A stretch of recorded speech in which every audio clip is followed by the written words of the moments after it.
Hi friends, welcome to my channel. சமைச்சு பார்க்கலாங்களா? நன்கு களைத்து அடுக்கி வைக்கப்பட்டுள்ள 52 சீட்டுகளை கொண்ட சீட்டுக்கட்டிலிருந்து சம வாய்ப்பு முறையில் ஒரு சீட்டு எடுக்கப்படுகிறது. அந்த சீட்டு ஸ்பேடாகவோ அல்லது ராஜாவாகவோ இருக்கும் நிகழ்தாகவோ காண்க அப்படின்னு கேட்டிருக்காங்க.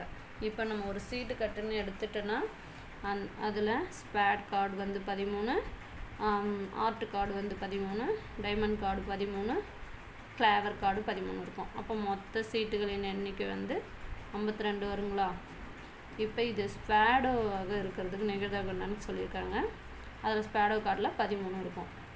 ப்ளஸ் ராஜாவாக இருக்க நிகழ்தாக அந்த 53 கார்டில் ராஜாவாக இருக்கிறதுக்கு இதில் 13, கிளாவரில் 13, அது இதில் இருக்கும்போது இதுலேயும் ஒரு ராஜா இருப்பாங்க. 4 13 தான். அதாவது இது டைமண்ட் சரிங்களா? இதில் ஒரு 13. இது வந்து பார்த்திங்கன்னா ஆர்ட் ஒரு 13. கிளாவர் வந்துட்டு இப்படி வருமா? இதில் வந்து 13.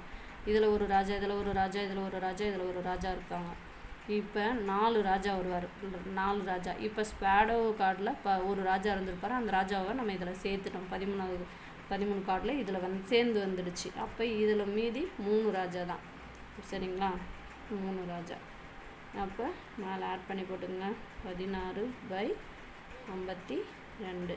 இப்போ இதை அடிக்க முடிஞ்சால் அடிச்சுக்கோங்க. இதில் பாதி 8, இதில் பாதி 2 4, மீதி 1 6 12. சரிங்களா? திரும்ப அடிக்க முடியுமா பாருங்கள். இதில் பாதி 4, இதில் பாதி 1 2 3 6. சரிங்களா? திரும்ப அடிக்க முடியாது. அப்போ ஆன்சர் 4/13. சரிங்களா? Thank you friends. இவ்வளோதான். புரிஞ்சிட்டு நம்ம அதை அண்டர்ஸ்டாண்ட் பண்ணி போட்டுட்டாலே முடிஞ்சிடுச்சு. ஓகே.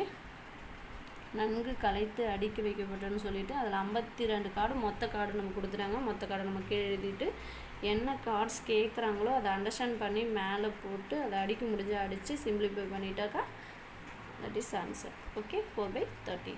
Thank you friends. பிடிச்சிருந்தா லைக் பண்ணுங்கள், ஷேர் பண்ணுங்கள், சப்ஸ்கிரைப் பண்ணுங்கள்.